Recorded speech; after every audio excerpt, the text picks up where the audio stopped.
Okay, today we're going to show you how to adjust the motor shutoff sensor on your brake lever.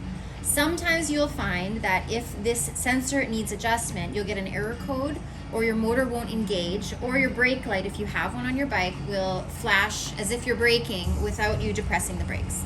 The reason for that is the sensor built into the bottom of the lever needs adjustment. So to do that, you'll need a 2mm Allen key and an 8mm wrench. You're going to loosen up this bolt at the bottom of the sensor. Just loosen it, don't take it out all the way. And then you're gonna wanna adjust this bolt. This is actually the end of the sensor. So what you're doing is you're moving it either inward or outward to properly align it.